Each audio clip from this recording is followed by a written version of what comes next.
हरे कृष्णा। आप सभी वैष्णव भक्तों को सादर प्रणाम है।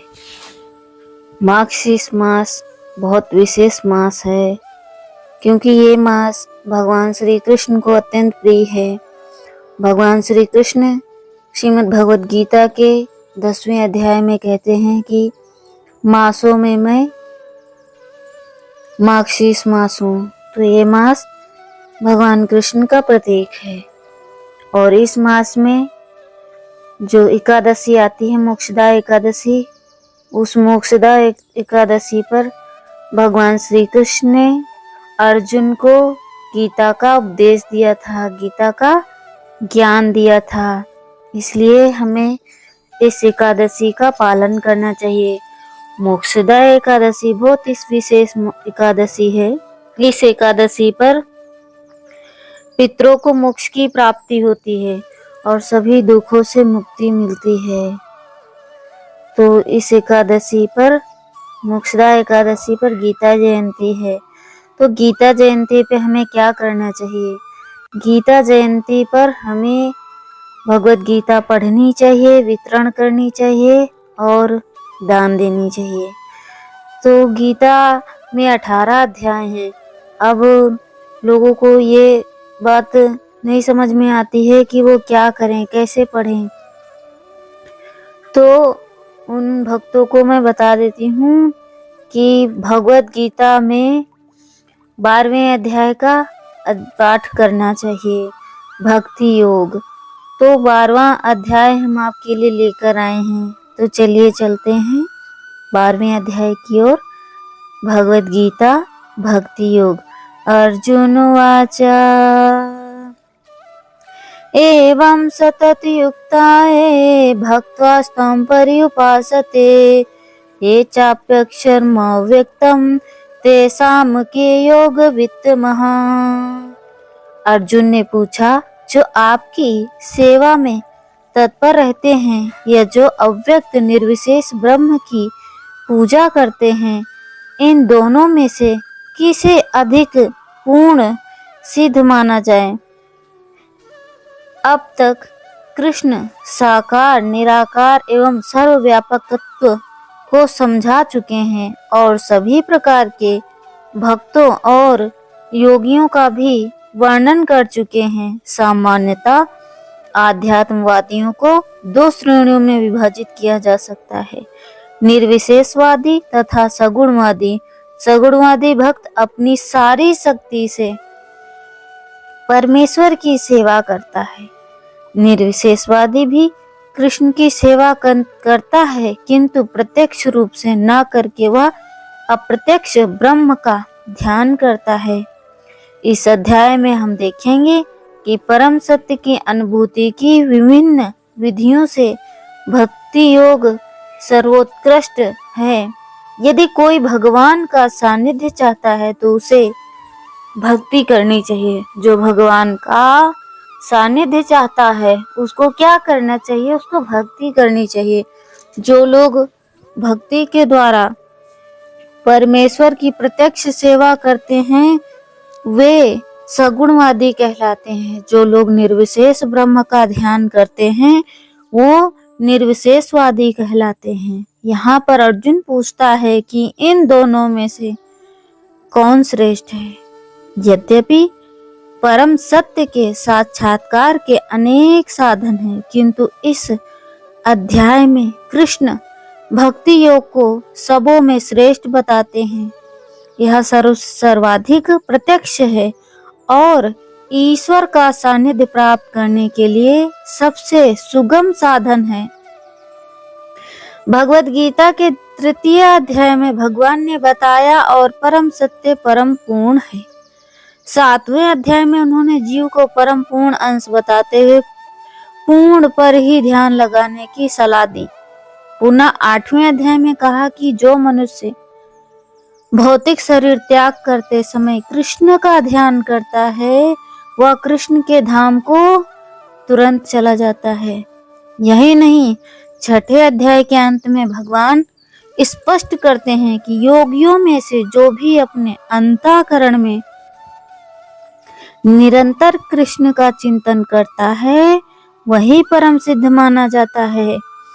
इस प्रकार प्रायः प्रत्येक अध्याय का यही निष्कर्ष है कि मनुष्य को कृष्ण के सगुण रूप के प्रति अनुरक्त होना चाहिए, क्योंकि वह चरम आत्म साक्षात्कार है। इतने पर भी ऐसे लोग हैं जो कृष्ण के साकार रूप के प्रति अनुरक्त नहीं होते, वेद दृढ़ता पूर्वक विलग रहते हैं। यहाँ तक कि भगवत गीता की टीका करते हुए अन्य लोगों को कृष्ण से हटाना चाहते हैं। उनकी सारी भक्ति निर्विशेष ब्रह्म ज्योति की ओर मोड़ते हैं। वे परम सत्य को, उस निराकार रूप को ही ध्यान कर श्रेष्ठ मानते हैं, जो कि इंद्रियों के पहुंच के परे है और अप्रकट है। इस तरह सचमुच आध्यात्मवादियों की दो श्रेणियां हैं। अब अर्जुन निश्चिंत कर लेता है कि कौन सी विधि सुगम है और इन दोनों में से कौन सा सर्वाधिक पूर्ण है। दूसरे शब्दों में वह अपनी स्थिति स्पष्ट कर लेना चाहता है, क्योंकि वह कृष्ण के सगुण रूप के प्रति अनुरक्त है। वह निराकार ब्रह्म के प्रति आसक्त नहीं है। वह जान लेना चाहता है कि उसकी स्थिति सुरक्षित तो है। निराकार स्वरूप चाहे इस लोक में हो चाहे भगवान के परलोक में हो, ध्यान के लिए समस्या बना रहता है। वास्तव में कोई भी परम सत्य के निराकार रूप का ठीक से चिंतन नहीं कर सकता। अतः अर्जुन कहना चाहता है कि इस तरह से समय गंवाने से क्या लाभ। अर्जुन को 11वें अध्याय में भगवान ने अनुभव करवाया और उसको अनुभव हो चुका है कि कृष्ण के साकार रूप के प्रति आसक्त होना श्रेष्ठ है, क्योंकि इस तरह एक ही समय पर अन्य रूपों को समझ सकता है और कृष्ण के प्रति उनके प्रेम में किसी प्रकार का व्यवधान नहीं पड़ता। अर्जुन द्वारा कृष्ण से इस प्रश्न पूर्ण के पूछे जाने पर परम सत्य निराकार तथा साकार रूपों का अंतर स्पष्ट हो जाएगा। श्लोक संख्या 2। श्री भगवानुवाच मय्यावेश मनो ये मां नित्ययुक्ता उपासते श्रद्धया पर्योपेतास्ते ते मे युक्ततमा मतः। श्री भगवान ने कहा, जो लोग अपने मन को मेरे साकार रूप में एकाग्र करते हैं और अत्यंत श्रद्धा पूर्वक मेरी पूजा करते हैं, वे सदैव लगे रहते हैं। वे मेरे द्वारा परम सिद्ध माने जाते हैं। हिंदी अनुवाद श्रीला प्रभुपाद के द्वारा। श्रीला प्रभुपाद की जय। अर्जुन के प्रश्न का उत्तर देते हुए कृष्ण स्पष्ट कहते हैं कि जो व्यक्ति उनके साकार रूप में अपने मन को एकाग्र करता है और जो अत्यंत श्रद्धा तथा निष्ठा पूर्वक उनको पूजता है, उसे योग में परम सिद्धि मानना चाहिए। जो इस प्रकार कृष्ण भावना भावित होता है, उसके लिए कोई भी भौतिक कार्यकलाप नहीं रह जाते हैं, क्योंकि हर कार्य कृष्ण के लिए किया जाता है। शुद्ध भक्त निरंतर कार्यरत रहता है, कभी कीर्तन करता है तो कभी श्रवण करता है या कृष्ण विषय कोई पुस्तक पढ़ता है या कभी प्रसाद तैयार करता है या बाजार से कृष्ण के लिए कुछ मोल लाता है या कभी मंदिर झाड़ता बुहारता है तो कभी बर्तन धोता है। वह जो भी कुछ करता है कृष्ण संबंधी कार्य के लिए अतिरिक्त अन्य किसी कार्य के लिए भी एक क्षण नहीं गंवाता। ऐसा कार्य पूर्ण समाधि कहलाता है। तो ये कार्य है समाधि के कि वो सिर्फ कृष्ण के लिए कभी प्रसाद तैयार करेंगे, कृष्ण के लिए कभी बाजार से कुछ ले आते हैं, कभी मंदिर को साफ करते हैं, तो कभी भगवान का जो प्रसाद बनता है वो बर्तन साफ करते हैं, और कभी कृष्ण की पुस्तक पढ़ते हैं, कृष्ण लीला की पुस्तक पढ़ते हैं, कभी कृष्ण की लीलाओं का श्रवण करते हैं। तो कभी कभी कृष्ण का कीर्तन भी करते हैं। हरे कृष्णा कृष्णा कृष्णा हरे हरे, हरे राम राम राम हरे हरे।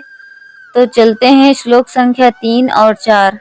ये तो अक्षरमा निर्देशम अव्यक्तम पर्युपासते सर्वत्र गम चिंत्यम च कूटस्थाचलम ध्रुवम सन्नियम इंद्रियम ग्रामम सर्वत्र समबुद्धयः ते प्राप्नुवन्ति मामेव सर्वभूतहिते रतः। लेकिन जो लोग अपनी इंद्रियों को वश में करके तथा सबों के प्रति समभाव रखकर परम सत्य की निराकार कल्पना के अंतर्गत उस अव्यक्त की पूरी तरह से पूजा करते हैं, जो इंद्रियों की अनुभूति के परे है, सर्वव्यापी है, अकल्पनीय है, अपरिवर्तनीय है, अचल तथा ध्रुव है, वे समस्त लोक के कल्याण में संलग्न रहकर अंततः मुझे प्राप्त करते हैं। जो लोग भगवान कृष्ण की प्रत्यक्ष पूजा ना करके अप्रत्यक्ष विधि से उसी उद्देश्य को प्राप्त करने का प्रयत्न करते हैं, वे अंततः श्री कृष्ण को प्राप्त होते हैं।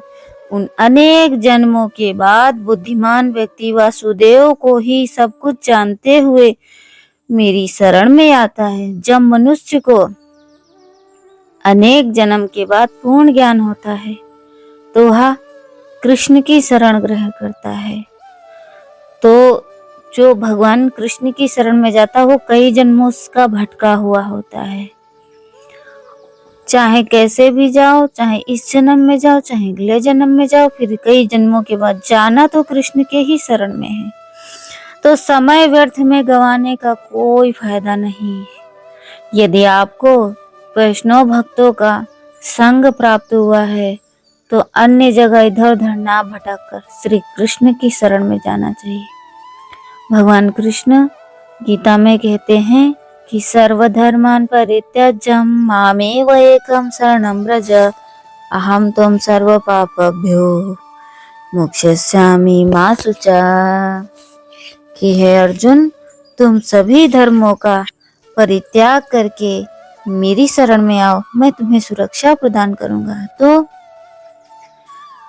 भगवान कृष्ण की ही शरण ग्रहण करता है। यदि कोई इस श्लोक में बताई गई विधि से भगवान के पास पहुंचता है तो उसे इंद्रिय निग्रह करना होता है। यदि कोई कृष्ण के पास शरण में ग्रहण करता है तो उसको अपनी इंद्रियों का निग्रह करना होता है, प्रत्येक प्राणी की सेवा करनी होती है और समस्त जीवों के कल्याण कार्य में रत होना होता है। इसका अर्थ यह हुआ कि मनुष्य को भगवान कृष्ण के पास पहुंचना ही होता है, अन्यथा पूर्ण साक्षात्कार नहीं हो पाता। प्रायः भगवान की शरण में जाने के पूर्व पर्याप्त तपस्या करनी होती है।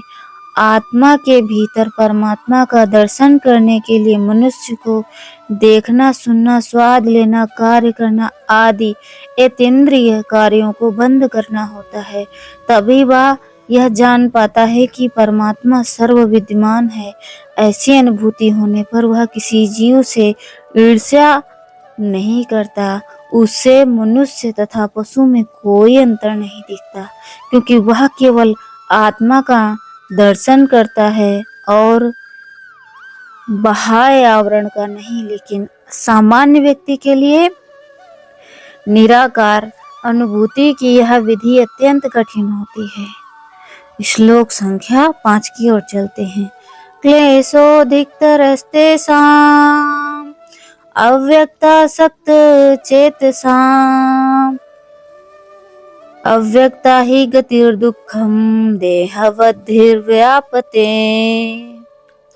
जिन लोगों के मन में परमेश्वर के अव्यक्त निराकार रूप के प्रति आसक्त हैं, उनके लिए प्रगति कर पाना अत्यंत कष्टप्रद है। देहधारियों के लिए उस क्षेत्र में प्रगति कर पाना सदैव दुष्कर होता है। आध्यात्मवादियों का समूह जो परमेश्वर के अचिंत्य अव्यक्त निराकार स्वरूप के पथ का अनुसरण करता है ज्ञान योगी कहलाता है। और जो व्यक्ति भगवान की भक्ति में रत रहकर पूर्ण कृष्ण भावनामृत में रहते हैं वे भक्ति योगी कहलाते हैं। यहाँ पर ज्ञान योग तथा भक्ति योग में निश्चित अंतर बताया गया है। ज्ञान योग का पथ यद्यपि मनुष्य को उसी लक्ष्य तक पहुंचाता है किंतु है अत्यंत कष्टकारक। जब भी भक्ति योग भगवान कृष्ण की प्रत्यक्ष सेवा होने के कारण सुगम है और देहधारी के लिए स्वाभाविक भी है। जीव अनादिकाल से देहधारी सैद्धांतिक रूप से उनके लिए यह समझ पाना अत्यंत कठिन है कि यह शरीर नहीं है। अतएव भक्ति योगी कृष्ण के विग्रह पूजा को मानता है क्योंकि उनके मन में कोई शारीरिक बोध रहता है जिसे इस रूप में प्रत्युत किया जा सकता है। निसंदेह मंदिर में परमेश्वर के स्वरूप की मूर्ति पूजा नहीं है। वैदिक साहित्य में साक्ष्य मिलता है कि पूजा सगुण तथा निर्गुण हो सकती है। मंदिर में विग्रह पूजा सगुण पूजा है क्योंकि भगवान को भौतिक गुणों के द्वारा प्रदर्शित किया जाता है, लेकिन भगवान के स्वरूप को चाहे पत्थर की लकड़ी या तैल चित्र जैसे भौतिक गुणों के द्वारा क्यों ना अव्यक्त किया जाए वह वास्तव में भौतिक नहीं होता। परमेश्वर की यही परम प्रकृति है। यहाँ पर एक मोटा उदाहरण दिया जा सकता है। सड़क के किनारे पत्र पेटिकाएं होती हैं जिनमें यदि हम अपने पत्र डाल दें तो वे बिना किसी कठिनाई के अपने गंतव्य स्थान पर पहुंच जाते हैं। लेकिन यदि कोई ऐसी पुरानी पेटिका या उसकी आकृति कहीं नहीं दिखे जो डाकघर द्वारा स्वीकृत न हो तो उसमें कोई कार्य नहीं हो सकेगा। इसी प्रकार ईश्वर के विग्रह में, जिसे अर्च विग्रह कहते हैं, अपना प्रमाणिक वैध स्वरूप बना रखा है। यह अर्चा विग्रह परमेश्वर का अवतार होता है। ईश्वर इसी स्वरूप के माध्यम से सेवा कर स्वीकार करता है। भगवान सर्वशक्तिमान है, अतएव वे अर्चा विग्रह रूपी अपने अवतार से भक्त की सेवाएं स्वीकार कर सकते हैं, जिससे बद्ध जीवन वाले मनुष्य को सुविधा हो। इस प्रकार भक्त को भगवान के पास सीधे और तुरंत ही पहुंचने में कोई कठिनाई नहीं होती। लेकिन जो लोग आध्यात्मिक साक्षात्कार के लिए निराकार विधि का अनुसरण करते हैं उनके लिए यह मार्ग कठिन है। उन्हें उपनिषदों जैसे वैदिक साहित्य के माध्यम से अव्यक्त स्वरूप को समझना होता है। उन्हें भाषा सीखनी होती है, इंद्रियातीत अनुभूतियों को समझना होता है और इन समस्त विधियों का ध्यान रखना होता है। यह सब एक सामान्य व्यक्ति के लिए सुगम नहीं होता। कृष्ण भावनामृत में भक्तिरत मनुष्य मात्र गुरु के पथ प्रदर्शक द्वारा, मात्र अर्चा विग्रह के नियमित नमस्कार द्वारा, मात्र भगवान की महिमा के श्रवण द्वारा तथा मात्र भगवान पर चढ़ाए गए उच्चिष्ट भोजन को खाने से भगवान को सरलता से समझ लेता है। इसमें तनिक भी संदेह नहीं है कि निर्विशेषवादी व्यर्थ ही कष्टकारक पथ को ग्रहण करते हैं, जिसमें अंततः परम सत्य का साक्षात्कार संदिग्ध बना रहता है। किंतु सगुणवादी बिना किसी संकट या कष्ट के कठिनाई से भगवान के पास पहुंच जाते हैं। ऐसा ही संदर्भ श्रीमद् भागवत में पाया जाता है। यहाँ कहा गया है कि अंततः भगवान की शरण में जाना ही, इस शरण में जाने की क्रिया को भक्ति कहते हैं। तो यदि कोई ब्रह्मा क्या है और क्या नहीं, इसी को समझने में कष्ट आजीवन उठाता रहता है तो इसका परिणाम अत्यंत कष्टकारक होता है। अतएव यहाँ पर उपदेश दिया गया है कि आत्मा साक्षात्कार इस कष्टप्रद मार्ग को ग्रहण नहीं करना चाहिए, क्योंकि अंतिम फल अनिश्चित रहता है। जीव शाश्वत रूप से व्यष्टि आत्मा है और यदि वह आध्यात्मिक पूर्ण तदाकार होना चाहता है तो अपनी मूल प्रकृति के शाश्वत सत्य तथा ज्ञेय चित्त पक्षों का साक्षात्कार तो कर सकता है, लेकिन आनंदमय अंश की प्राप्ति नहीं हो पाती। ऐसा आध्यात्म ज्ञान योग में अत्यंत विद्वान होता है। किसी भक्त के अनुग्रह से भक्ति योग को प्राप्त होता है। इस समय निराकार वाद का दीर्घ अभ्यास कष्टकारक बन जाता है, क्योंकि वह उस विचार को त्याग नहीं पाता। अतएव देहधारी जीव अभ्यास के समय या साक्षात्कार के समय अव्यक्त प्राप्ति सदैव कठिनाई में पड़ जाता है। प्रत्येक जीव अंशतः स्वतंत्र है और उसे यह अच्छी तरह समझ लेना चाहिए कि वह अव्यक्त अनुभूति उसके आध्यात्मिक आनंदमय आत्म स्वरूप की प्रकृति के विरुद्ध है। मनुष्य को चाहिए कि इस विधि को न अपनाएं। प्रत्येक जीव के लिए कृष्ण चेतना की विधि श्रेष्ठ मार्ग है, जिसमें भक्ति में पूरी तरह व्यस्त रहना पड़ता है। यदि कोई भक्ति की अपेक्षा करना चाहता है तो नास्तिक होने का संकट रहता है। अतएव अव्यक्त विषयक एकाग्रता की विधि को, जो इंद्रियों की पहुंच के परे है, जैसा कि इस श्लोक में पहले कहा जा चुका है, इस युग में प्रोत्साहन नहीं मिलना चाहिए। भगवान कृष्ण ने इसका उपदेश नहीं दिया। अब हम श्लोक संख्या 6 और 7 की ओर चलते हैं। ये तो सर्वाणि कर्माणि मयि सन्न्यस्मत्परः अनन्येन योगेन मां ध्यायन्तु उपासते तेषामहं समुद्धर्ता मृत्यु संसार सागरात् भवामि न चिरापार्थ मय्यासेति चेतसाम्। जो अपने सारे कार्यों को मुझ में अर्पित करके तथा अविचलित भाव से मेरी भक्ति करते हुए मेरी पूजा करते हैं और अपने चित्तों को मुझ पर स्थिर करके निरंतर मेरा ध्यान करते हैं, उनके लिए हे पार्थ मैं जन्म मृत्यु के सागर से शीघ्र उद्धार करने वाला हूँ।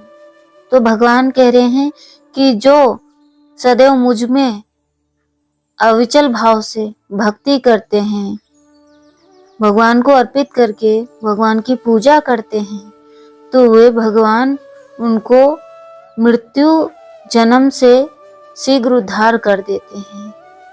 यहाँ पर स्पष्ट कहा गया है कि भक्त जन अत्यंत भाग्यशाली हैं कि भगवान उनका इस भव सागर से तुरंत ही उद्धार कर देते हैं। शुद्ध भक्ति करने पर मनुष्य को इसकी अनुभूति होने लगती है कि ईश्वर महान है और जीवात्मा उनके अधीन है। उसका कर्तव्य है कि वह भगवान की सेवा करें और यदि ऐसा नहीं करता तो उसे माया की सेवा करनी होगी। तो जो भगवान की सेवा नहीं करते वो माया की सेवा करते हैं। जैसा पहले कहा जा चुका है कि केवल भक्ति से परमेश्वर को जाना जा सकता है। अतएव मनुष्य को चाहिए कि वह पूर्ण रूप से भक्त बने। भगवान को प्राप्त करने के लिए वह अपने मन को कृष्ण में पूर्णतया एकाग्र करे। वह कृष्ण के लिए ही कर्म करे, चाहे वह जो भी कर्म करे, लेकिन वह कर्म केवल कृष्ण के लिए ही होना चाहिए। भक्ति का यही आदर्श है। भक्त भगवान को प्रसन्न करने के अतिरिक्त और कुछ भी नहीं चाहता। उसके जीवन का उद्देश्य कृष्ण को प्रसन्न करना होता है। कृष्ण की तुष्टि के लिए यह सब कुछ उत्सर्ग कर सकता है। जिस प्रकार अर्जुन ने कुरुक्षेत्र में युद्ध किया था, यह विधि अत्यंत सरल है। मनुष्य अपने कार्य में लगा रहकर हरे कृष्णा महामंत्र का कीर्तन कर सकता है। तो भक्ति करने के लिए सारे कार्य भक्ति से जोड़ देने चाहिए। तो मनुष्य अपने कार्य में लगा रहकर हरे कृष्णा महामंत्र का कीर्तन कर सकता है। जैसे कोई कार्य कर रहे हैं तो भगवान का कीर्तन लगा के छोड़ दीजिए और अपना कार्य करते रहिए, तो वो कार्य क्या हो जाते हैं, दिव्य हो जाते हैं। ऐसे दिव्य कीर्तन से भक्त भगवान के प्रति आकृष्ट होता है। यहाँ पर भगवान वचन देते हैं कि ऐसे शुद्ध भक्त को तुरंत ही भव सागर से उद्धार कर देंगे। जो योगाभ्यास में बढ़े चढ़े हैं वे योग द्वारा अपनी आत्मा को इच्छानुसार किसी भी लोक में ले जा सकते हैं और अन्य लोग इस अवसर को विभिन्न प्रकार से, उसके लिए यह स्पष्ट कहा गया है कि स्वयं भगवान ही उसे ले जाते हैं। भक्त को वैकुंठ में जाने के पूर्व अनुभवी बनने के लिए प्रतीक्षा नहीं करनी पड़ती है। वारा पुराण में एक श्लोक आया है, नयामि परम स्थानमर्चिर गतिम विना गरुण स्कंधर मारोप्य यक्ष में निवारितः। तात्पर्य है कि वैकुंठ में आत्मा को ले जाने के लिए भक्त को अष्टांग योग साधन की आवश्यकता नहीं है। इसका भार भगवान स्वयं अपने ऊपर लेते हैं। वे यहाँ पर स्पष्ट कह रहे हैं कि स्वयं ही उद्धारक बनते हैं। बालक अपने माता पिता के द्वारा अपने आप रक्षित होता रहता है, जिससे उसकी स्थिति सुरक्षित रहती है। इसी प्रकार भक्त को योगाभ्यास द्वारा अन्य लोक में जाने के लिए प्रयत्न करने की आवश्यकता नहीं होती, अपितु भगवान अपने अनुग्रहवश स्वयं ही अपने पक्षी वाहन गरुड़ पर सवार होकर तुरंत आते हैं और भक्त को भाव सागर से उबार लेते हैं। कोई कितना ही कुशल तैराक क्यों ना हो और कितना ही प्रयत्न क्यों ना करे, किंतु समुद्र में गिर जाने पर वह अपने को नहीं बचा सकता, किंतु यदि कोई आकर उसे जल से बाहर निकाल दे तो वह आसानी से बच जाता है। इसी प्रकार भगवान भक्त को इस भव सागर से निकाल लेते हैं। मनुष्य को केवल भगवान कृष्ण की सुगम विधि का अभ्यास करना होता है, कृष्ण भावनामृत की विधि का अभ्यास करना होता है और अपने आप को अनन्य भक्ति में प्रवृत्त करना होता है। किसी भी बुद्धिमान व्यक्ति को चाहिए कि वह अन्य समस्त मार्गों की अपेक्षा भक्ति योग को चुने। नारणीय में इसकी पुष्टि की गई है। या में साधन संपत्ति पुरुषार्थ चतुष्टये तया बिना तदा प्रोक्ति नरे नराया शरणा।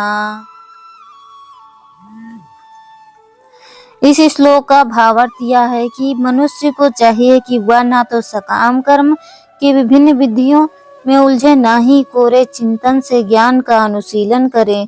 जो परम भगवान की भक्ति में लीन है वह उन समस्त लक्ष्यों को प्राप्त करता है जो अन्य योग विधियों, चिंतन, अनुष्ठानों, यज्ञों, दान पुण्यों आदि से प्राप्त होने वाले हैं। भक्ति की यही विशेष वरदान है। केवल कृष्ण के पवित्र नाम हरे कृष्णा कृष्णा कृष्णा हरे हरे, हरे राम राम राम हरे हरे का कीर्तन करने से ही भक्त सरलता तथा सुख पूर्वक परम धाम को पहुंच सकता है, लेकिन इस धाम को अन्य किसी धार्मिक विधि द्वारा प्राप्त नहीं किया जा सकता। भगवद गीता का निष्कर्ष 18वें अध्याय में इस प्रकार व्यक्त हुआ है, सर्वधर्मान् परित्यज्य मामेव एकं शरणं व्रज अहं त्वं सर्व पापेभ्यो मोक्षयिष्यामि मा शुचा। आत्म साक्षात्कार की अन्य समस्त विधियों को त्याग कर केवल कृष्ण भावनामृत में ही भक्ति संपन्न करनी चाहिए। इससे जीवन की चरम सिद्धि प्राप्त की जा सकती है। मनुष्य को अपने गत जीवन के पाप कर्मों पर विचार करने की आवश्यकता नहीं रहती, क्योंकि उसका उत्तरदायित्व भगवान अपने ऊपर ले लेते हैं। तो यहाँ पे बहुत सुंदर पॉइंट है कि मनुष्य को अपने गत जीवन के पाप कर्मों पर विचार करने की आवश्यकता नहीं रह जाती कि पूर्व में आपने क्या पाप किए थे, उस पे विचार करने की आवश्यकता रह ही नहीं जाती। क्योंकि उसका उत्तरदायित्व कौन लेता है? भगवान अपने ऊपर ले लेते हैं। अतएव मनुष्य को व्यर्थ ही आध्यात्मिक अनुभूति में अपने उद्धार का प्रयत्न नहीं करना चाहिए। प्रत्येक व्यक्ति को चाहिए कि वह परम शक्तिमान ईश्वर की शरण ग्रहण करे। यही जीवन की सर्वोच्च सिद्धि है। तो किसकी शरण में जाना है? श्री कृष्ण की। चलते हैं 8वें श्लोक की ओर। मयि एव मन आधस्त्वं मयि बुद्धि निवेशया निविशसि मयि एव अत ऊर्ध्वं न संशयः। मुझ भगवान में अपने चित्त को स्थिर करो और अपनी सारी बुद्धि मुझ में लगाओ। इस प्रकार तुम निसंदेह मुझ में सदैव वास करोगे। जो भगवान कृष्ण की भक्ति में रत रहता है उसका परमेश्वर के साथ प्रत्यक्ष संबंध होता है। अतएव इसमें किसी प्रकार का संदेह नहीं कि प्रारंभ से ही उसकी स्थिति दिव्य होती है। भक्त कभी भौतिक धरातल पर नहीं रहता, वह सदैव कृष्ण में वास करता है। भगवान का पवित्र नाम तथा भगवान अभिन्न है। अतः जब भक्त हरे कृष्णा कीर्तन करता है तो कृष्ण तथा उनकी अंतरंगा शक्ति भक्त की जिह्वा पर नाचते रहते हैं।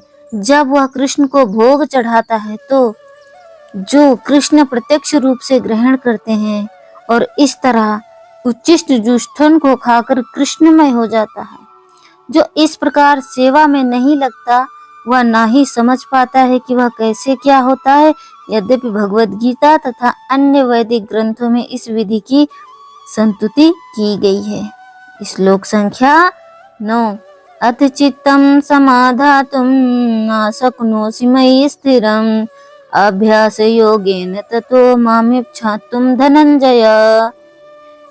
हे धनंजय, यदि तुम अपने चित्त को अविचल भाव से मुझ पर स्थित नहीं कर सकते तो तुम भक्ति योग के विधि विधानों का पालन करो। इस प्रकार तुम मुझ में प्राप्त करने की चाह उत्पन्न करो। तात्पर्य हिंदी अनुवाद। इस श्लोक में भक्ति योग की 2 पृथक पृथक विधियां बताई गई हैं। पहली विधि उस विधि पर लागू होती है जिसने दिव्य प्रेम द्वारा भगवान कृष्ण के प्रति वास्तविक आसक्ति उत्पन्न कर ली है। दूसरी विधि उसके लिए है जिसने इस प्रकार से भगवान कृष्ण के प्रति आसक्ति नहीं उत्पन्न की। इस द्वितीय श्रेणी के लिए नाना प्रकार के विधि विधान है जिनका पालन करके मनुष्य अंततः कृष्ण आसक्ति व्यवस्था को प्राप्त हो सकता है।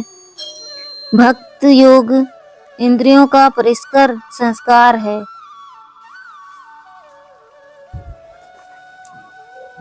भक्ति योग इंद्रियों का परिष्कार संस्कार है। संसार में इस समय सारी इंद्रियां सदा अशुद्ध हैं क्योंकि वे इंद्रियां तृप्ति में लगी हुई हैं।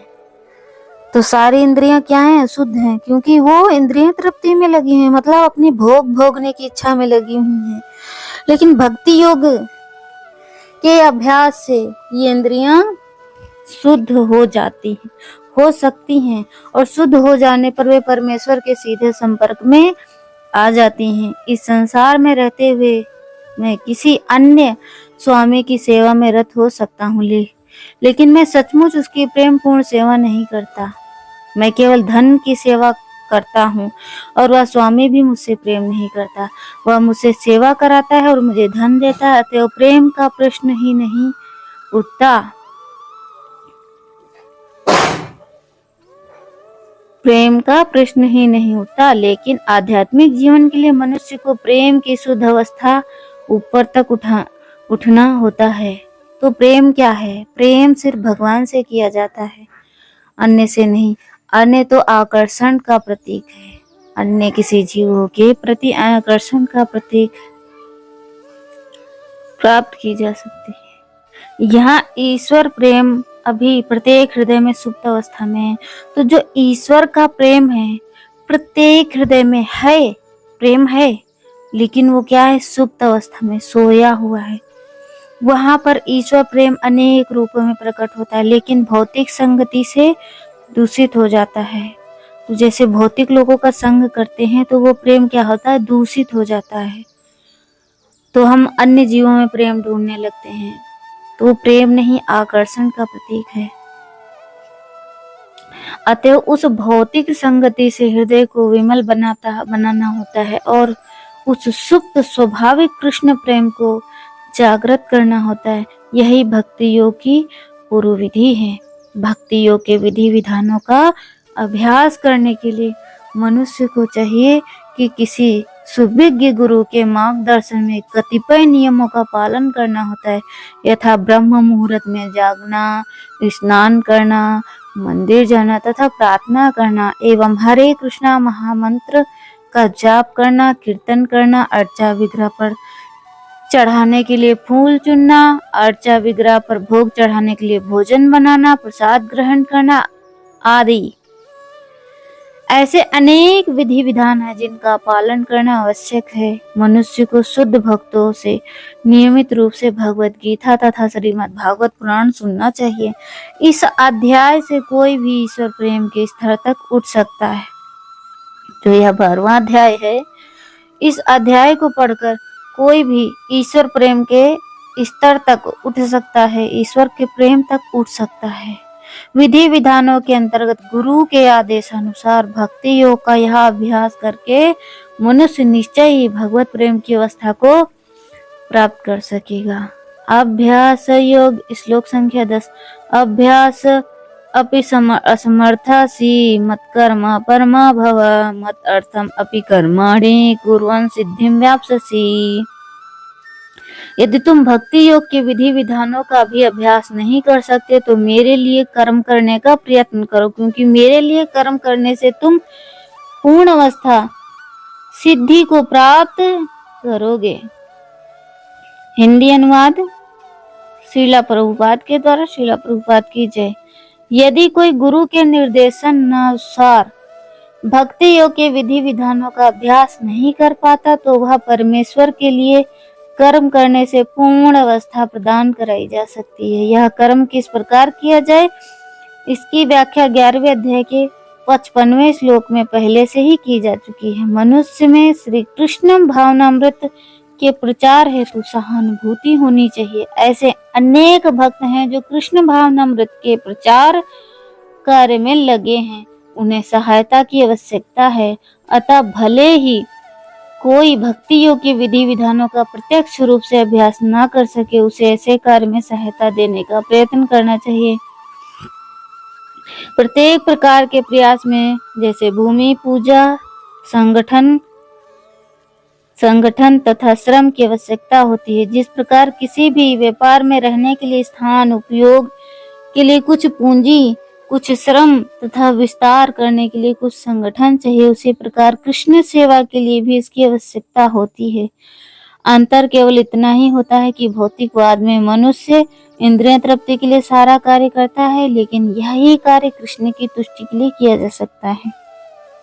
यही दिव्य कार्य है। यदि किसी के पास पर्याप्त धन है तो वह कृष्ण भावनामृत के प्रचार के लिए कोई कार्यालय अथवा मंदिर निर्मित कराने में सहायता कर सकता है, अथवा वह प्रकाशन में सहायता पहुंचा सकता है। कर्म के विविध क्षेत्र हैं। मनुष्य को ऐसे कर्मों में रुचि लेनी चाहिए। यदि कोई अपने कर्मों के फल को नहीं त्याग सकता तो कम से कम उनका कुछ प्रतिशत कृष्ण भावनामृत के प्रचार में तो लगा ही सकता है। इस प्रकार कृष्ण भावनामृत की दिशा में स्वेच्छा से सेवा करने की व्यक्ति में भगवत प्रेम की उच्चतर अवस्था को प्राप्त हो सकेगा, जहां उसे पूर्णता प्राप्त होगी। श्लोक संख्या 11। अथ एतत् अपि असक्तासि कर्तुं मत्योगमाश्रिता सर्वकर्म फल त्यागम तथा कुरु यतात्मवान। किंतु यदि तुम मेरे इस भावनामृत में कर्म करने में असमर्थ हो तो तुम अपने कर्म के समस्त फलों को त्याग कर कर्म करने का तथा आत्मस्थित होने का प्रयत्न करो। हिंदी अनुवाद श्रीला प्रभुपाद के द्वारा। श्रीला प्रभुपाद की जय। हो सकता है कि कोई व्यक्ति सामाजिक, पारिवारिक या धार्मिक कारणों से या किसी अन्य अवरोधों के कारण कृष्ण भावनामृत के कार्यकलापों के प्रति सहानुभूति तक दिखावा में अक्षम है। यदि वह अपने प्रत्यक्ष रूप से इन कार्यकलापों के प्रति जोड़ ले तो हो सकता है कि पारिवारिक सदस्य विरोध करे या अन्य कठिनाइयां उठ खड़ी हों। जिस व्यक्ति के साथ ऐसी समस्याएं लगी हों उसे यह सलाह दी जाती है कि वह अपने कार्यकलापों को संचित फल को किसी शुभ कार्य में लगा दे। ऐसी विधियां वैदिक नियमों में वर्णित हैं। अनेक यज्ञों तथा पुण्य कर्मों, कार्यों अथवा विशेष कार्यों के वर्णन हुए हैं जिनमें अपने पिछले कार्यों के फलों को प्रत्युत किया जा सकता है। इससे मनुष्य को धीरे धीरे ज्ञान के स्तर तक उठता है। ऐसे भी पाया गया है कि कृष्ण भावनामृत कार्यकलापों में रुचि न रहने पर भी जब मनुष्य किसी अस्पताल या किसी सामाजिक संस्था को दान देता है तो वह अपने कार्यकलापों की गाढ़ी कमाई का परित्याग करता है। यहाँ पर उसकी इस संतुष्टि की गई क्योंकि वह अपने कार्यकलापों के फल के परित्याग के अभ्यास से मनुष्य क्रमशः अपने मन को स्वच्छ बनाता है। उस विमल मना स्थिति में वह कृष्ण भावनामृत को समझने में समर्थ होता है। कृष्ण भावनामृत किसी अन्य अनुभव पर आश्रित नहीं होता क्योंकि कृष्ण भावनामृत स्वयं मन को विमल बनाने वाला है। किंतु यदि कृष्ण भावनामृत को स्वीकार करने में किसी प्रकार का अवरोध हो तो मनुष्य को चाहिए कि अपने कर्म फल का परित्याग करने का प्रयत्न करें। ऐसी दशा में समाज सेवा, समुदाय सेवा, राष्ट्रीय सेवा, देश के लिए उत्सर्ग आदि कार्य स्वीकार किए जा सकते हैं जिससे एक दिन मनुष्य भगवान की शुद्ध भक्ति को प्राप्त करता है। भगवत गीता में ही 18 अध्याय के 46वें श्लोक में कहा गया, यथा प्रवृत्ति भूतानाम, यदि कोई परम कारण के लिए उत्सर्ग करना चाहे तो भले ही वह ना जाने कि परम कारण कृष्ण है कि वह क्रमशः यज्ञ विधि को समझ जाएगा कि परम कारण कृष्ण ही है। श्लोक संख्या 12। श्रेया हि ज्ञानम अभ्यासात् ज्ञानम ध्यानम विशिष्यते ध्यानात् कर्म फल त्यागात् शांति अनंतरम। यदि तुम यह अभ्यास नहीं कर सकते तो ज्ञान के अनुशीलन में लग जाओ। लेकिन ज्ञान से श्रेष्ठ ध्यान है और ध्यान से भी श्रेष्ठ है कर्म फल का त्याग करना, परित्याग, क्योंकि ऐसे त्याग से मनुष्य को मन की शांति प्राप्त होती है। जैसा कि पिछले श्लोक में बताया गया है कि भक्ति के 2 प्रकार हैं, विधि विधान से पूर्ण तथा भगवत प्रेम की आसक्ति। भगवत प्रेम की आसक्ति से पूर्ण। किंतु जो लोग कृष्ण भावनामृत के नियमों का पालन नहीं कर सकते उनके लिए ज्ञान का अनुशीलन करना श्रेष्ठ है क्योंकि ज्ञान से मनुष्य अपनी वास्तविक स्थिति को समझने में समर्थ होता है। यही ज्ञान क्रमशः ध्यान तक पहुंचाने वाला है और ध्यान से क्रमशः परमेश्वर को समझा जा सकता है। ऐसी भी विधियां हैं जिनमें मनुष्य अपने को परब्रह्म मान बैठता है और यदि कोई भक्ति करने में असमर्थ है तो ध्यान भी अच्छा है।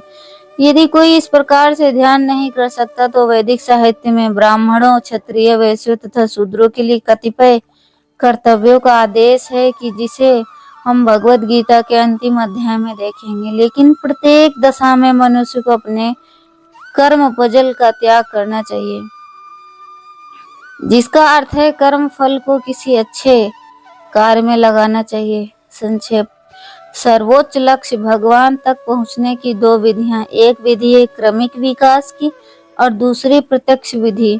कृष्ण भावनामृत में भक्ति प्रत्यक्ष विधि है। अन्य विधि के कर्मों के फल त्याग करना होता है, तभी मनुष्य ज्ञान की अवस्था को प्राप्त होता है। इसके बाद ध्यान की अवस्था, फिर परमात्मा के बोध की अवस्था और अंत में भगवान की अवस्था आ जाती है। मनुष्य चाहे तो एक एक पग आगे बढ़ाने की विधि अपना सकता है या प्रत्यक्ष विधि ग्रहण कर सकता है, लेकिन प्रत्येक विधि हर एक के लिए संभव नहीं है। अप्रत्यक्ष विधि भी अच्छी है या तो उन लोगों के लिए है जो इस अवस्था को प्राप्त नहीं है। उनके लिए तो त्याग, ध्यान, ज्ञान तथा परमात्मा एवं ब्रह्म की अनुभूति ही पालनीय है। लेकिन जहाँ तक भगवत गीता का संबंध है, उसमें तो प्रत्यक्ष विधि पर ही बल है। प्रत्येक व्यक्ति को प्रत्यक्ष विधि ग्रहण करने तथा भगवान श्री कृष्ण की शरण जाने में सलाह दी जाती है। श्लोक संख्या 13 और 14। अद्वेष्ट सर्वभूतानां मैत्र करुणा एव च निर्ममो निरहंकारः समदुःखः सुखः क्षमी संतुष्टः सततं योगी यतात्मा दृढ़ निश्चय मयि अर्पित मना बुद्धि या मत भक्ता समे प्रिया। जो किसी से द्वेष नहीं करता लेकिन सभी जीवों को दयालु मित्र है, जो अपने को स्वामी नहीं मानता और मिथ्या अहंकार से मुक्त है, जो सुख दुख में समभाव रहता है, सहिष्णु है, सदैव आत्मतुष्ट रहता है, आत्म संयमी है तथा जो निश्चय के साथ मुझ में मन तथा बुद्धि को स्थिर करने में भक्ति में लगा रहता है, ऐसा भक्त मुझे अत्यंत प्रिय है। शुद्ध भक्ति पर पुनः आकर भगवान इन दोनों श्लोकों में शुद्ध भक्त के दिव्य गुण का वर्णन कर रहे हैं।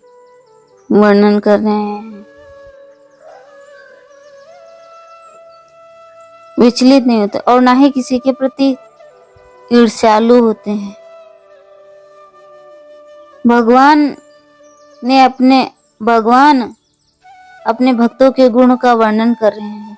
शुद्ध भक्त किसी के प्रति ईर्ष्यालु नहीं होता, ना ही वह अपने शत्रु का शत्रु बनता है। वह तो सोचता है व्यक्ति मेरे विगत दुष्कर्मों के कारण मेरा शत्रु बना हुआ है। तो जो भक्त है वो अपने शत्रु को शत्रु नहीं मानता है, वो सोचता है मेरे विगत कर्मों के से ही यह मेरा शत्रु बना हुआ है। कष्ट देने से अच्छा कष्ट सहना, इसे विरोध करने की अपेक्षा कष्ट सहना अच्छा है। श्रीमद् भागवतम के 10वें स्कंद के 41वें अध्याय के 8वें श्लोक में कहा गया है, तत्यनुकंपा सूक्ष्मी क्षणो भुजानाम एवात्कृतनाम पापम। जब भी कोई भक्त मुसीबत में पड़ता है तो वो सोचता है कि भगवान की मेरे ऊपर ही कृपा है, मुझे विगत दुष्कर्मों के अनुसार इससे अधिक कष्ट मिलने वाला था तो वह पूरा दंड नहीं मिला है। तो जो भगवान के भक्त होते हैं उन पर कोई कष्ट होता है तो वो यही सोचते हैं कि मेरे विगत कर्मों के अनुसार मुझे यह दंड मिल रहा है, लेकिन भगवान की कृपा है कि वो दंड पूरा नहीं मिला है, भगवत कृपा से थोड़ा ही दंड मिला है। अतएव अनेक कष्ट पूर्वक परिस्थिति में भी वह सदैव शांत रहता है तथा धीर बना रहता है।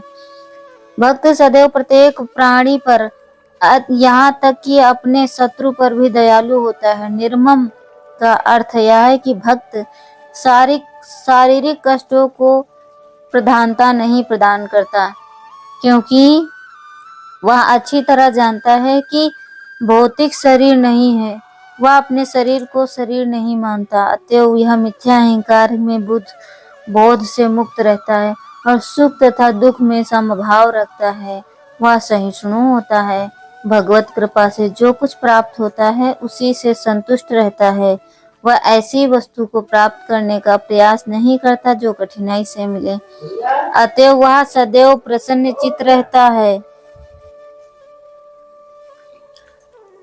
प्रसन्नचित्त रहता है, वह पूर्ण योगी होता है क्योंकि वह अपने गुरु के आदेशों पर अटल रहता है और चूंकि उसकी इंद्रियां वश में रहती हैं अतः वह दृढ़ निश्चय होता है। वह झूठे तर्कों से विचलित नहीं होता, क्योंकि उसे भक्ति में दृढ़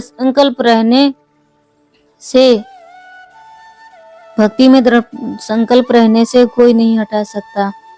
वह पूर्णतया अवगत रहता है कृष्ण उसके शाश्वत प्रभु हैं, अतएव कोई भी उसे विचलित नहीं कर सकता।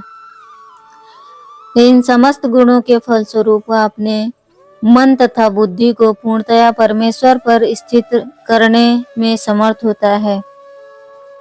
भक्ति का ऐसा आदर्श अत्यंत दुर्लभ है, लेकिन भक्त भक्ति के विधि विधानों का पालन करते हुए उसी अवस्था में स्थित रहता है। फिर वह भगवान कहते हैं कि ऐसा भक्त उन्हें अति प्रिय है, क्योंकि भगवान उसकी कृष्ण भावना से युक्त कार्यकलापों से सदैव प्रसन्न रहते हैं। श्लोक संख्या 15। यस्मिन् द्विजते लोको लोकान् द्विजते च या हर्षामर्ष भयो उद्वेगो मुक्ता या साम च मे प्रिया। जिससे किसी को कष्ट नहीं पहुंचता तथा जो अन्य किसी के द्वारा विचलित नहीं किया जा सकता, जो सुख दुख में, भय तथा चिंता में समभाव रहता है, वह मुझे अत्यंत प्रिय है। हिंदी अनुवाद। इस श्लोक में भक्त के कुछ अन्य गुणों का वर्णन हुआ है। ऐसे भक्त द्वारा कोई व्यष्टि कष्ट, चिंता या भय, असंतोष को प्राप्त नहीं होता।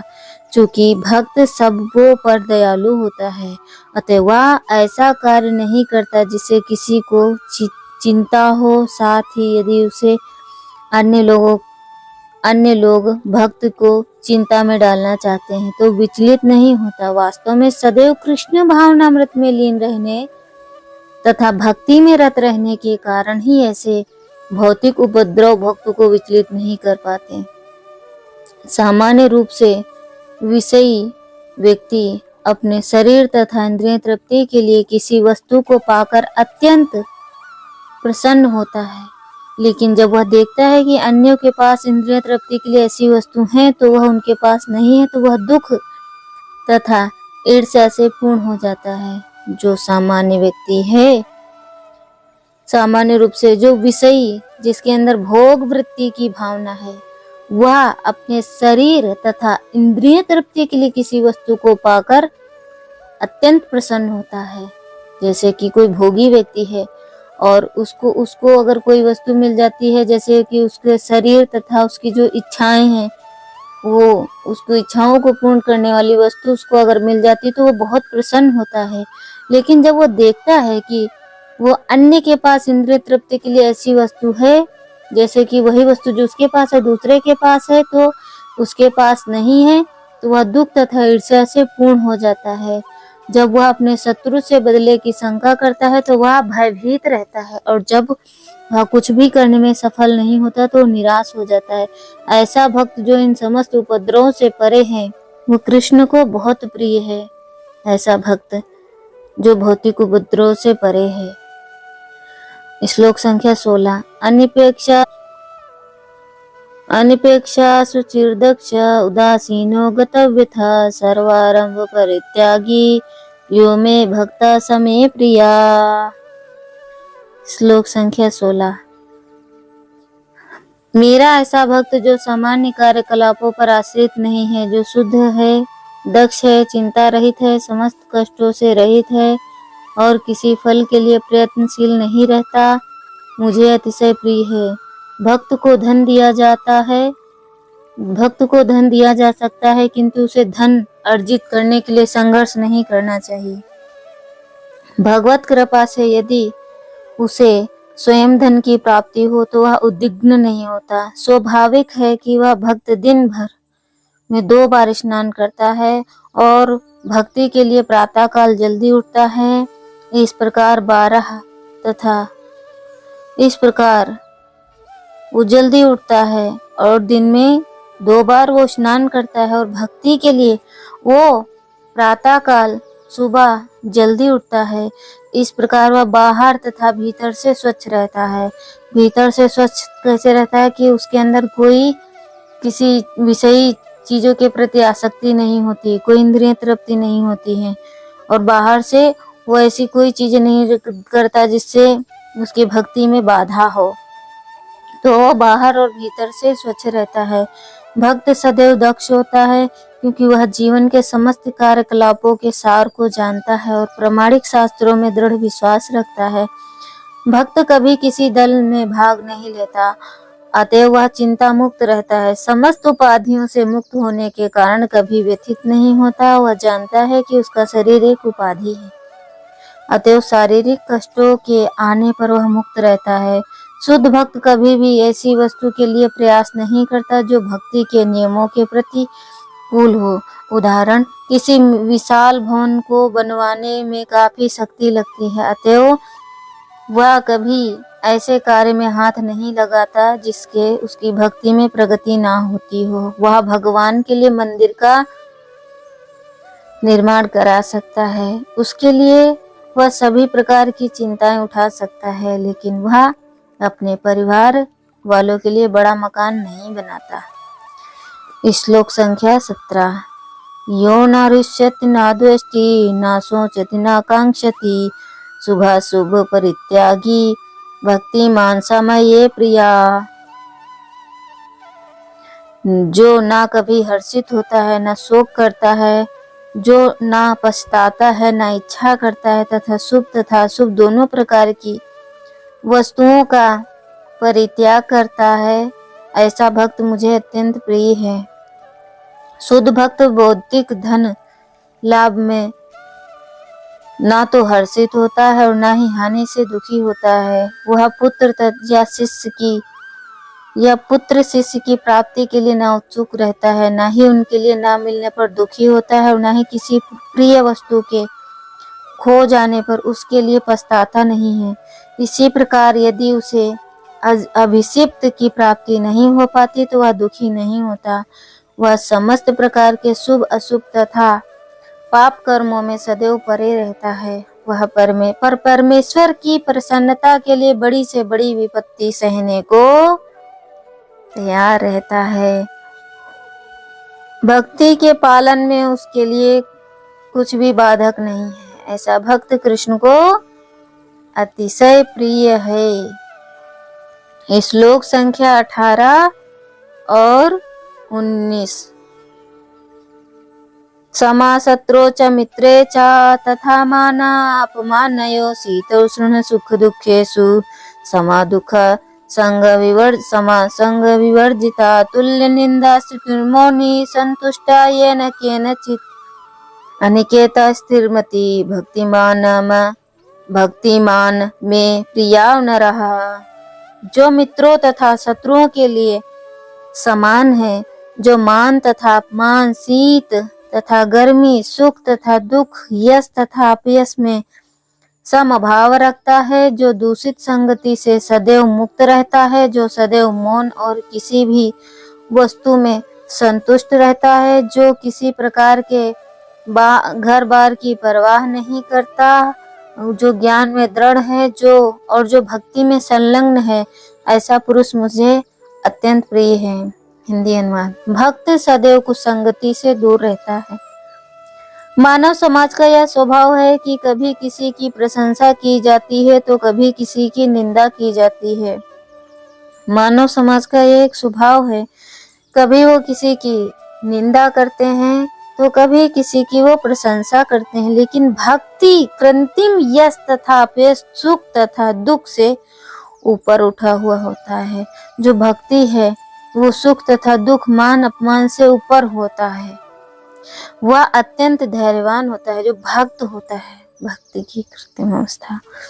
वह कृष्ण कथा के अतिरिक्त कुछ भी नहीं बोलता, अतः उसे मौनी कहा जाता है। मौनी का अर्थ यह नहीं कि वह बोले नहीं, अपितु वह अनर्गल आलाप ना करे। मनुष्य को आवश्यकता पर बोलना चाहिए और भक्त के लिए सर्वाधिक अनिवार्य वाणी तो भगवान के लिए बोलना। भक्त समस्त परिस्थितियों में सुखी रहता है। कभी उसे स्वादिष्ट भोजन मिलता है तो कभी नहीं, किंतु वह संतुष्ट रहता है। वह आवास की सुविधा की चिंता नहीं करता। जो भक्त होता है वो कभी आवास की चिंता नहीं करता, आवास अर्थात रहने की चिंता नहीं करता है। भगवान की वो सर्वाधिक अनिवार्य वाणी तो भगवान के लिए ही बोलता है। भक्त समस्त परिस्थितियों में सुखी रहता है। कभी उसे स्वादिष्ट भोजन मिलता है तो कभी नहीं मिलता है, किंतु वह संतुष्ट रहता है। वह आवाज की सुविधा की चिंता नहीं करता। वह कभी पेड़ के नीचे रह सकता है तो कभी अत्यंत उच्च प्रसाद अर्थात घर महल, किंतु वह इनमें से किसी के प्रति आसक्त नहीं रहता। वह स्थिर कहलाता है क्योंकि वह अपने संकल्प तथा ज्ञान में दृढ़ होता है। भले ही भक्त के लक्षणों में कुछ पुनरावृत्ति हुई हो, लेकिन यह इस बात पर बल देने के लिए है कि भक्त को ये सारे गुण अर्जित करने चाहिए। सगुणों के बिना कोई शुद्ध भक्त नहीं बन सकता। हराओ भक्तस्य कुतो मोदगुणा, जो भक्त नहीं है उसके सद्गुण नहीं होता। जो भक्त कहलाना चाहता है उसे सद्गुण का विकास करना चाहिए। यह अवश्य है कि उसे इन गुणों के लिए अलग से ब्रह्म प्रयास नहीं करना, बाह्य प्रयास नहीं करना पड़ता, अपितु कृष्ण भावनामृत तथा भक्ति में संलग्न रहने के कारण उसमें ये गुण स्वतः ही विकसित हो जाते हैं। ये श्लोक संख्या अंतिम और 20। ये तु धर्मामृतम इदं यथा उक्तं पर्युपासते श्रद्धाना मत्परमा भक्ता ते अतीव मे प्रिया। ये तु धर्मामृतमिदं यथा उक्तं पर्युपासते श्रद्धाना मत्परमा भक्ता ते अतीव मे प्रिया। जो इस भक्ति में के अमर पथ का अनुसरण करते हैं और जो मुझे ही अपने चरम लक्ष्य बनाकर श्रद्धा रहित पूर्ण रूपेण संलग्न रहते हैं, वे भक्त मुझे अत्यधिक प्रिय हैं। हिंदी अनुवाद शीला प्रभुपाद के द्वारा। शीला प्रभुपाद की जय। तो ये 12वें अध्याय का अंतिम श्लोक है। इस अध्याय में दूसरे श्लोक से अंतिम श्लोक तक मय्यावेश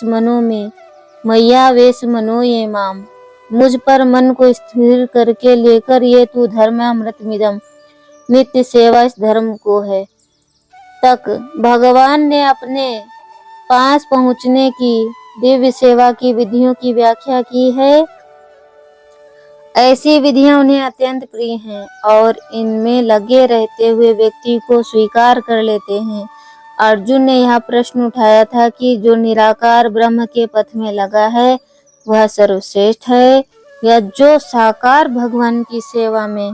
भगवान ने इसका बहुत स्पष्ट उत्तर दिया है कि आत्म साक्षात्कार की समस्त विधियों में भगवान की भक्ति निसंदेह सर्वश्रेष्ठ। दूसरे शब्दों में इस अध्याय में यह निर्णय दिया गया है कि सुसंगति से मनुष्य में भक्ति के प्रति आसक्ति उत्पन्न होती है, जिसे वह प्रामाणिक गुरु बनाता है।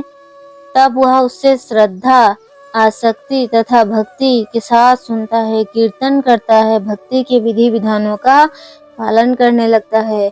इस तरह वह भगवान की दिव्य सेवा में तत्पर हो जाता है। इस अध्याय में इस मार्ग की संतुति की गई है, अतः इसमें कोई संदेह नहीं रह जाता कि भगवत प्राप्ति के लिए भक्ति ही आत्म साक्षात्कार का परम मार्ग है। इस अध्याय में परम सत्य की जो निराकार धारणा वर्णित है, उसकी संतुति उस समय तक के लिए की गई है जब तक मनुष्य आत्म साक्षात्कार के लिए अपने आप को समर्पित नहीं कर देता। दूसरे शब्दों में, जब तक उसे शुद्ध भक्ति की संगति करने का अवसर प्राप्त नहीं होता, तभी तक निराकार की धारणा लाभप्रद हो सकती।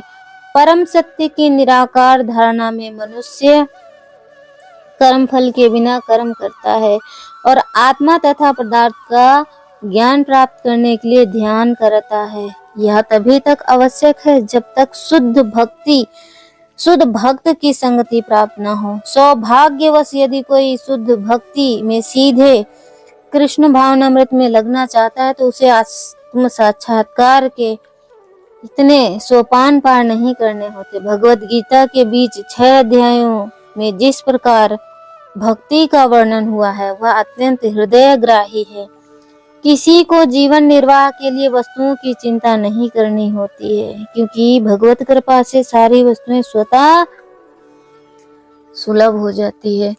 तो जो भगवान की सेवा में लगता है उसको अपने जीवन निर्वाह के लिए वस्तुओं की चिंता नहीं करनी होती, क्योंकि भगवत कृपा से सारी वस्तुएं स्वतः ही सुलभ हो जाती हैं। तो इस प्रकार श्रीमद् भगवत गीता के 12वें अध्याय का भक्ति योग का भक्ति वेदांत तात्पर्य पूर्ण हुआ। श्रील गुरुदेव महाराज की जय, श्रील प्रभुपाद की जय। तो 12वें अध्याय को जो भी पढ़ता है सुनता है वो भक्ति पथ पर आगे बढ़ सकता है, उसको भक्ति करने में आसानी हो जाती है। और भगवान को कैसे भक्त प्रिय हैं, कैसे लोकप्रिय हैं, तो इसमें संपूर्ण जानकारी है। और बने रहिए। गीता जयंती की बहुत बहुत शुभकामनाएं। आप सभी को भगवत गीता का पठन पाठन करते रहें, दान करें और श्रवण करें। सबसे महत्वपूर्ण है श्रवण, तो भगवत गीता का श्रवण हमें करना चाहिए। तब तक के लिए हरे कृष्णा। अब हम आपसे मिलते हैं अगले अध्याय में। हरे कृष्णा। जगत गुरु श्रील प्रभुपाद की जय, अनंत कोटि वैष्णव भक्तवृंद की जय। हरि बोल। हरे कृष्णा।